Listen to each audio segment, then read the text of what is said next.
Hello, welcome to another edition of the Pace Report. I'm Brian Pace reporting live here at the 2011 Fort Greene Festival here in Brooklyn, New York. Reese, over the last decade, has given the world her own brand of raw rock, soul, and folk music. Although all the music's fused into her brand of music, she's also experienced her fair shares of dealing with the majors. Over the last decade, she has been very, very innovative in working with projects with rapper Talib Kweli as well as Graf Noble. Tonight, we're going to sit down and talk about, one, how she's had to reinvent herself, and two, her latest project, which is called Refried Mac, which is a tribute to rock group Fleetwood Mac.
Refried Mac is your brand new CD. You've decided to take some of Fleetwood Mac songs and make it your own. Yes, I did.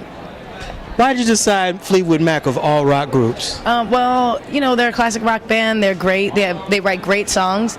I'm a big fan of Stevie Nicks, and I just wanted to kind of, it's not even like I wanted to pay tribute. I just wanted to sing those songs because I love those songs. It's like I'm a singer first. So when I hear a great song, no matter who wrote it, I want to sing it. And I found a great producer who was into the project, into the idea just as much. When I brought it to him, I brought him the idea and I said, hey, do you like Fleetwood Mac? He's like, I love Fleetwood Mac. I'm like, let's read you their songs. And he was like, that's going to be hard because they're classics. But the one thing about them that made it really cool and interesting was that I was able to take these great songs and transform them into my own thing and into an updated version. So that's what we did, and I loved it, and I love the music that I did out of it. I love working with Tom Spiker, who produced it. He's a guy from Philly, and we're putting it out soon. That's good because, you know, Fleetwood Mac is one of those groups that had the rare stat of two females leading. You had Christy McVie and you had Stevie Nicks. You as a rock vocalist, bringing that into the energy of the music now, there's a lack of females that are doing rock music, and you've been doing this for a little over a decade now. How hard is it now? How hard is it? Well, it's not hard for me because this is what I naturally do. But it's so it's not hard. It's not hard. You just do what you do. I mean, I think the hardest part is committing to yourself and knowing what you naturally do well and being like, you know what, I don't care what anybody else is doing. I don't care what they tell me I should probably be doing or what the trend is.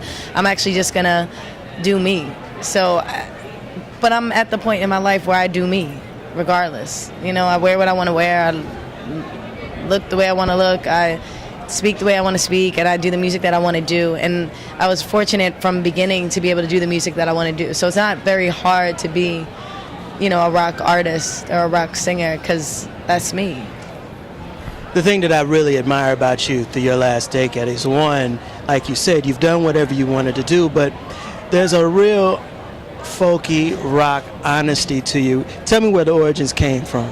Well, I think, I didn't grow up listening to folk music or anything like that, but I grew up listening to a lot of soul music, but really great soul music where you felt like you knew what the person was going through, like Marvin Gaye and a lot of other artists like that, Etta James. And those are artists that just sing with such honesty, that I think that's where it comes from. But as I got older, and it was time for me to write my own songs, the first thing I picked up was a guitar, and I picked up a Easy Beatles guitar book. And I just started strumming those chords, and I think I just got more into myself and my thoughts and what I wanted to express and what I was going through, and I tried to be very specific with things, and I find that the more specific I am with things, the more generalized it becomes, and everyone can actually relate to it. And I think that honesty is what comes across in folk music and in country music and in soul music but certain particular soul artists, So I think that's where it comes from, just me picking up the guitar and writing down my thoughts and those open chords from the Beatles book. You just fill them up. So. There's nothing left to enjoy, keep trying to fill the void, push it right through the door, like an untamed animal, unaware and innocent, another catastrophe that happens unconsciously, the things are left broken, we're only left to count the dead, scattered all over.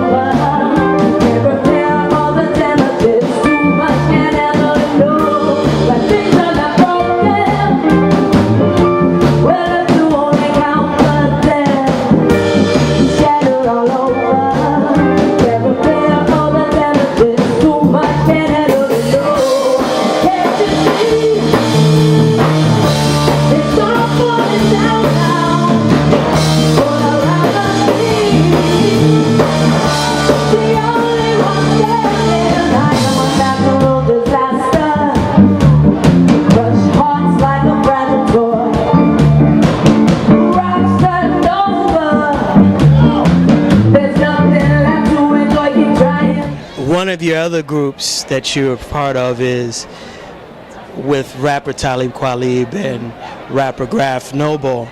And I want to know how that amalgamation came about, because there seems like when all three of you guys perform, there seems to be some kind of balance between your energies and also your personalities. Right. Well, unfortunately, right now it's actually, well, not unfortunately, but it's a duo. So now we are back to just the original way where it's myself and Kweli. And it's funny, it's a funny story how we added Graf to the mix. Was basically we were doing our first show together and I needed like a hype girl. And I was like, how am I going to rap and sing and do all this stuff? And she was my roommate at the time. And so she was like, oh, I'll do it or whatever. And we just did it. And so we kind of just went with it. But now she went on to do other things, and Kweli and I are picking up the slack. So we're, kind of meaner and leaner this year. And but I think you're right. Like, we all have a chemistry together. Yeah, it's just very evident. I mean, Kweli and I, we do a lot of shows together, and we have in the past, so our chemistry is just locked in. And at the time, Graf was my roommate at the time, so I just went out and partied with her all the time. So, like, we just were friends at the time, so we knew a lot about each other, so kind of just blended. But on stage, I mean, we definitely worked hard to make sure everyone shined in the group. We try to give everyone their part and their time to shine. So I think we did it pretty well. Kweli does what he's great at, which is emceeing the crowd, not only the beat. I sing, I do my thing, and I just kind of focus on my vocals and looking good doing it, you know what I mean? And Kweli does the emceeing, and he actually just ties everything together, and gets the crowd going. So it's cool. As of a couple of years ago, you relocated back to Philadelphia.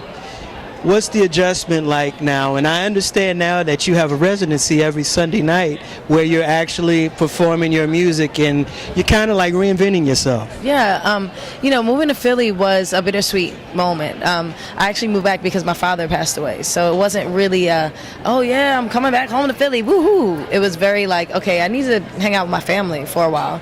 So I did that, and then I started getting in the scene and, you know, just meeting with different producers, and that's how and when I created Refried Mac, that first year and a half that I was there. And so that was cool. And then I said, you know what, I need to start performing, and I wanted to just, you know, build up my fan base there because I'm from there, but I never really worked there because when I was signed, we kind of overlooked that market and just went right to the major markets like New York, Atlanta, Chicago, LA.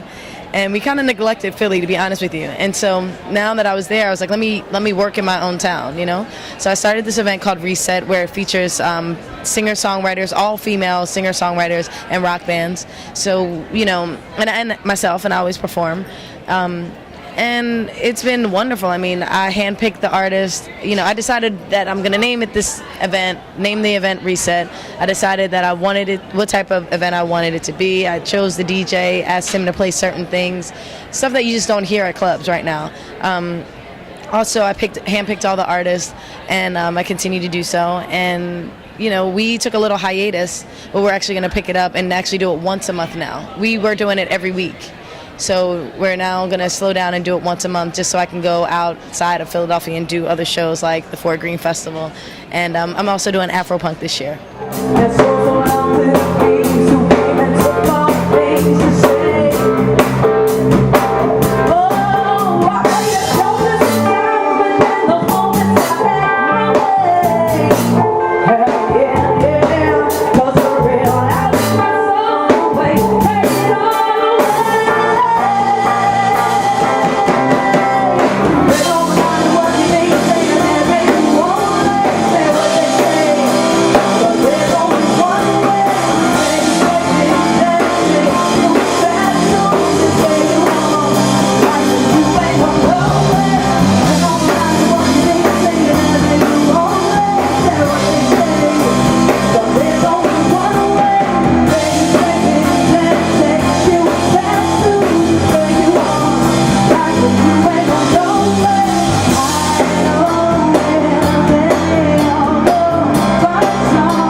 Your debut album, How I Do, was on a major label, and over the last decade, you've been through some ups and downs. And what's it like being an indie artist now, and what are some of the trials and tribulations of an indie artist versus working with the majors?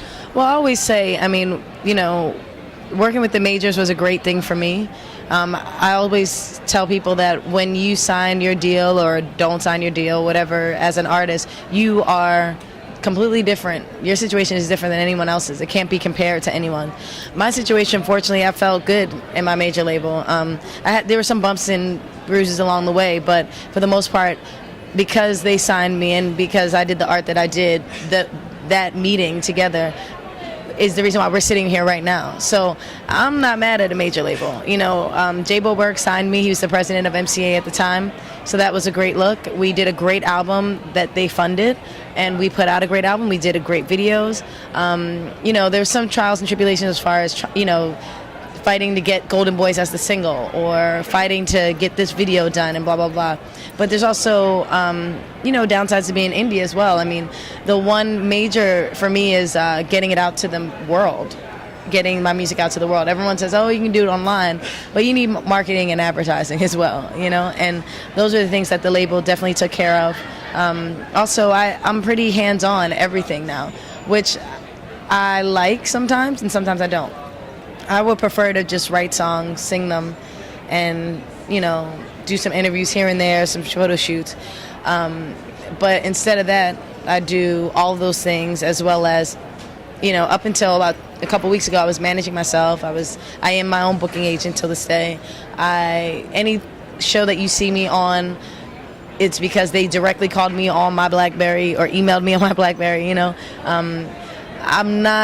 Social media is great, but I'm not from that era that loves to just divulge on, online, and so it's an adjustment to be as open as you need to be when you're an indie artist versus not an indie artist. So I'm looking forward to being back on a major, like just in a sense of to get myself back in a sense where and to be more not mysterious, but to not have to be so out there and call me to do this, and being everything to everybody it drives you insane, you know what I mean? But I am glad that I'm still here, and I realize how much more being an indie artist, how much I actually really love to do what I love to do, because I put up with a lot of stuff and I do a lot of random crazy things that I would never think I was good at, like booking my own stuff, or being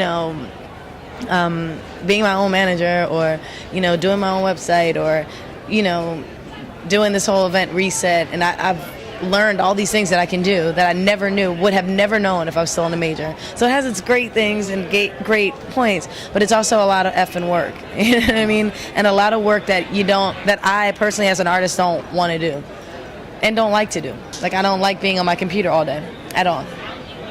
But I do like to hear from fans, and I like to hear what they like instantly.